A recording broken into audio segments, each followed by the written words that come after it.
reactions. What's the topic today? Look, you never know. It's DeeDee's reactions, real life reviews with a real one for sure. Even from your vantage point, thoughts on dating single parents? Because I think right now what I've noticed is a lot of shaming language and guilt is being kind of used as a mechanism to try to convince men that they need to and should be open to, and that if they don't want to date single moms, there's an issue with him. And then I don't really ever hear as much guilt and shame on men's perspectives to try to get women to date men that have kids. So like from your vantage point, just the thoughts of dating single parents as a whole, good and bad for men and for women. I have sons. Okay. So let me just say, because I say this all the time. Listen, I think a lot of women don't get it until it's their son, until their son is dating, come home. Mom, I'm dating this girl. She's 30 years old. She has 3 babies, 3 children, and I love her. Then she's going to have a problem. See, we could pause right there. Just realize what she just said, that a lot of ladies don't get it and don't understand it until they have a son of their own and is of age where he's actually in the situation. My bad. Go ahead, continue. I think that's more than likely the time when they'll understand it. I think they get it, to be honest. I don't think they're that dumb. I think they get it. They just don't want to, because it's no benefit. It's beneficial to them to find a man who's productive and probably doesn't have any kids and he makes good money. It would be beneficial for her to get him because he can provide for her and her kids. So I don't think they're oblivious to it. I think they just don't like it. So the part of the reason why I don't believe they like our talking points, the manosphere or any, because they say, oh, the men shouldn't be talking, take their microphones away, but they don't want to hear the women talking either. So they don't want to hear us talking, black women, we all black. They don't want to hear us either. So you just don't want to hear it because it doesn't benefit you. So as long as it's beneficial to you, you want that to be promoted. But anything that doesn't benefit you or add to you, you don't want to hear it because it requires you to do something differently. I would not recommend, honestly, because I wouldn't want my sons to bring home a 30-year-old woman with 3 kids talking about you want to marry her. I would not promote it. I always say this too, though, I can't control others. If you meet a woman and she has a kid, or if she got 3, if that's what you want to do, of course we can't stop you. If that's what you want to do, by all means do it. I wouldn't condemn you for doing it, but I don't think I'm also not going to promote men, especially men who don't have kids, to date single mothers. I'm just not, because I think you should be focusing on creating your own families, not taking care of somebody else's. That's just what it is. It's not a knock to the women. It doesn't mean they're bad people. It just means you made some bad choices, and you got to figure that out. Now, if once again, there are men out here who have dated single mothers and married them, and they have a good life, and that's great if y'all can work it out. I'm not saying it's impossible, but it's not something I would promote. Because there are women out here who are literally saying, y'all should be happy and proud to date single mothers. I wouldn't say that. I wouldn't go that far. I wouldn't say that. I wouldn't say that.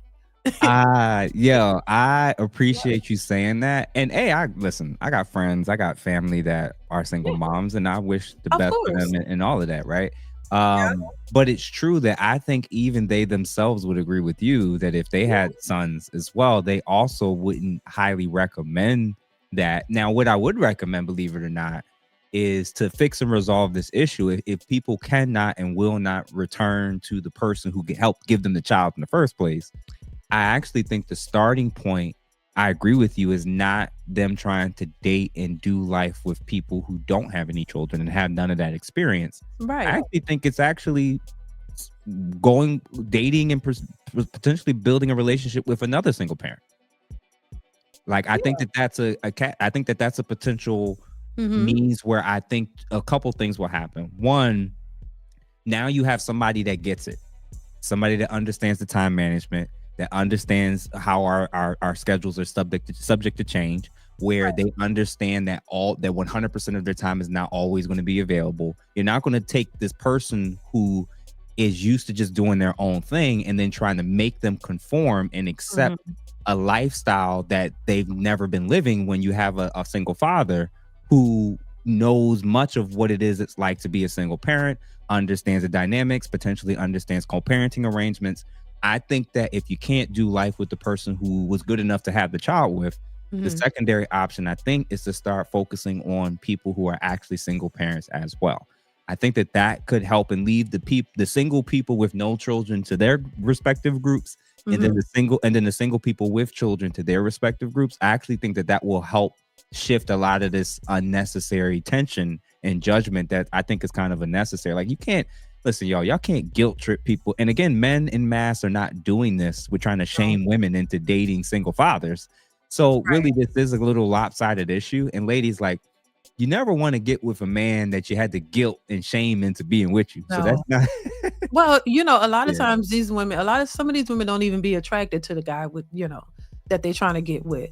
Mm. Too. That's a whole nother stuff. But No, no, no. It's not just another story. We're gonna stay right there. a This lot, is the bailout kings. I call them bailout kings personally. yeah. These are the people, these are the dudes that bail women out at the Yeah. end of the road of their bad decisions. Yeah. And you're right. A lot of the guys they end up with after they slept with 30, 40, 50 guys and got all these extra kids, that guy at the end that's like, yay, me.